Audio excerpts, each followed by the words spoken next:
Hey guys, so I told you that I was going to be filming a Q&A video, and this video is more CNA and phlebotomy related.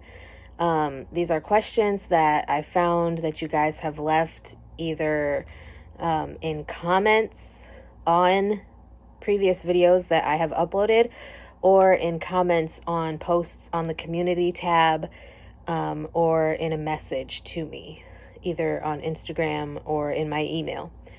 So I am going to do my best to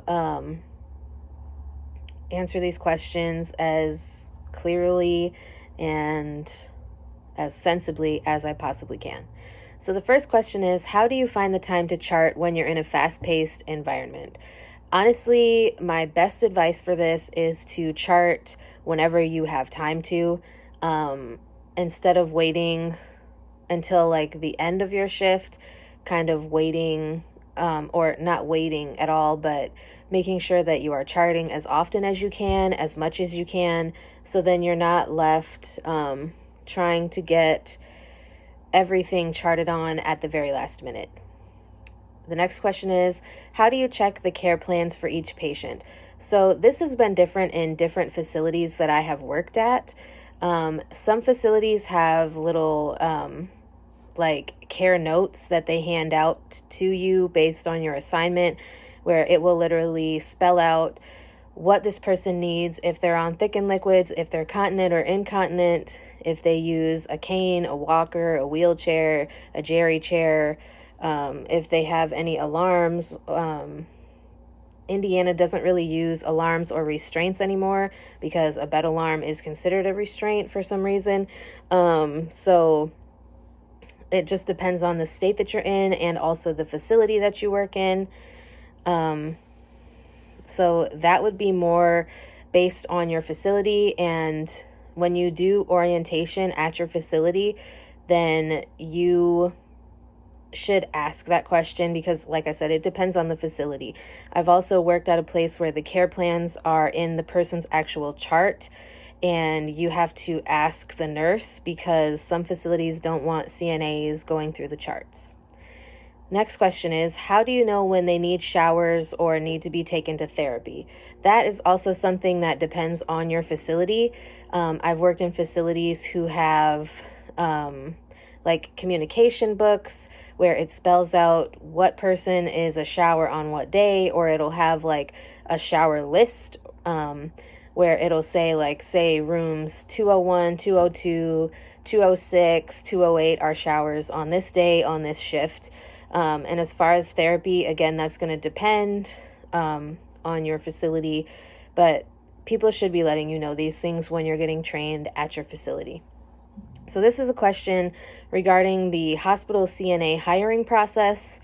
So the question is there an actual blood test or just a TB test, and do they check the blood test for drugs? I'm not sure what you're asking as far as do they check the blood test for drugs.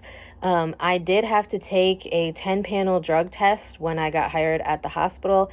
I also had to do a 2-step TB test, which, if you don't know what a TB test is, the TB test is just a sub-Q injection of fluid, where it'll be like on your arm. I've showed it on different videos when I've had a TB test. Like, it'll create like a little red spot, and they just check to see if you have like an induration or anything after a couple of days. So yeah, they can do a blood drug test, I guess, but no, I didn't get a blood test at the hospital. I just got a TB test and a urine drug test. So then I had this question on my video regarding Chamberlain. Have you become a nurse yet? No, I have not. I am currently working on my bachelor's degree in community and public health, and I'm also in a 16-week certified clinical medical assistant program. So this is a question about communicating with trach patients, and it is, have you learned anything different in how to communicate with a trach patient? So for me, when I made the video working on the trach unit, that was basically my first and only experience working with trach patients and learning how to communicate with trach patients. I feel like you definitely need to have patience, and a lot of things can be communicated in different ways, whether that's nonverbal, whether you're writing it down, whether you're actually trying to talk to a trach patient. Obviously, there's different challenges with communicating with trach patients, and I think that it just becomes easier the more you do it. You can't be intimidated, because that makes things even harder if you're intimidated from the get-go. Okay, so question about the NHA Phlebotomy exam. What is the passing score, and what is the name of the app I used to study for the NHA exam? So I can't remember the exact passing score right this second. However, I did pull up my NHA results, which is on the computer behind me. Let me log back in because it logged me out. And I can tell you guys like a detailed score report. I passed on my first try, so I can't remember what the passing score is, but I will for sure leave that information somewhere, whether it's on the actual on the screen of this video.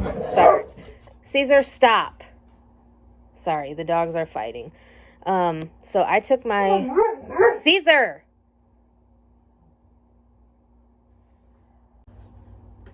Okay, sorry about that. The dogs started fighting and I had to break them up. So on the score report, my score was 456. Now, I will try to leave either on the screen somewhere or in the description or in the comments of this video. I will try to leave what the actual passing score is as of right now. I took my NHA Phlebotomy Technician certification exam on paper pencil, and that was in 2019. So I'm not sure if they have changed that at all. Again, my score was 456.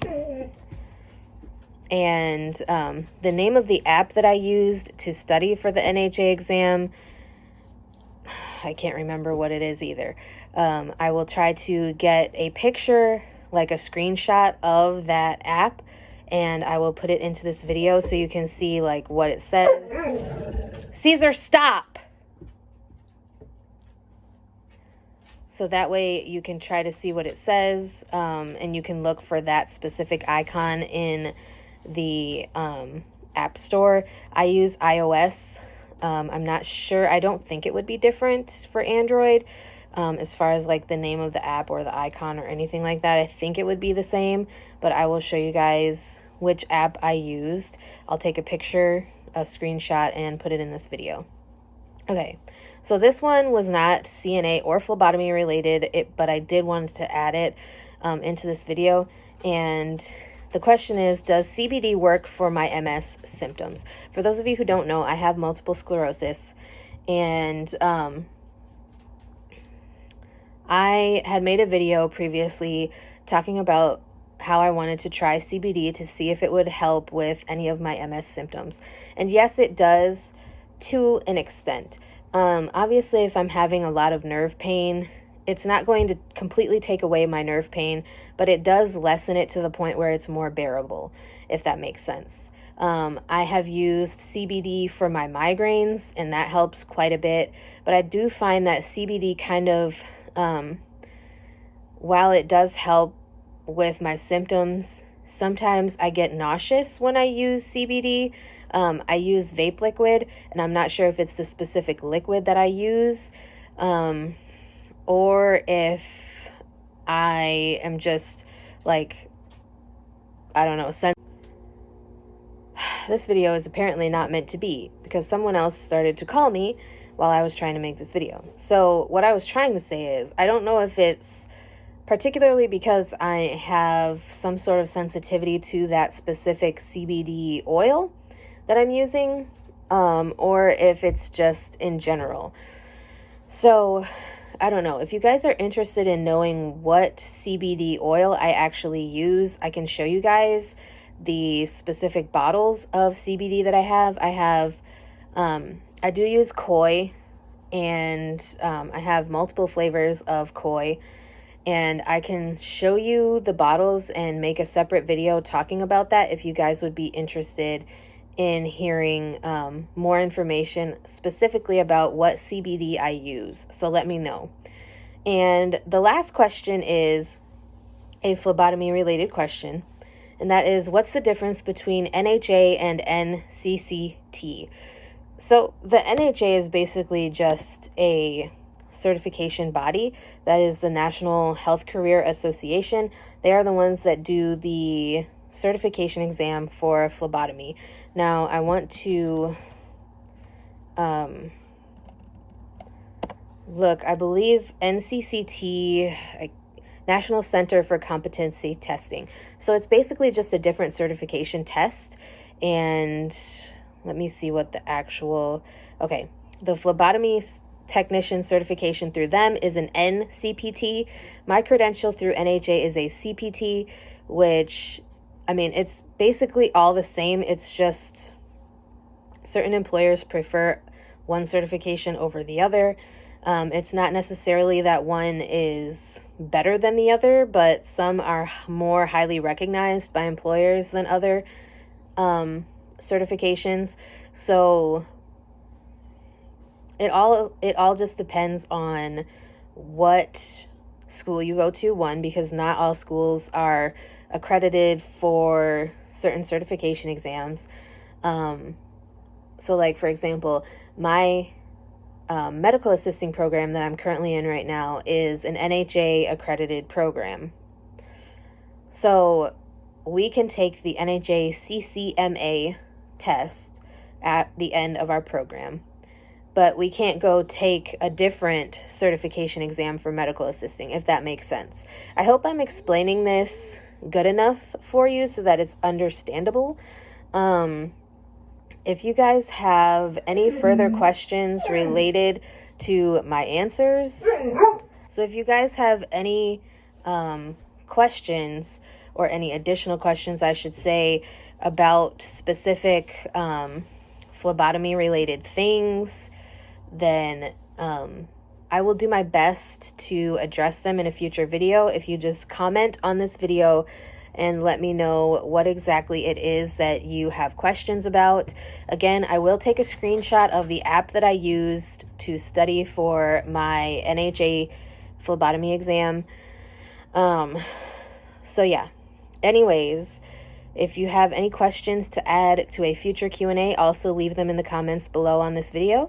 And I will talk to you guys again in my next video. I do plan on eventually doing another Q&A video once I get to the point where I've accumulated enough questions to make a video. So anyways, that's it for this video. I hope you guys enjoyed, and I will talk to you again in my next one.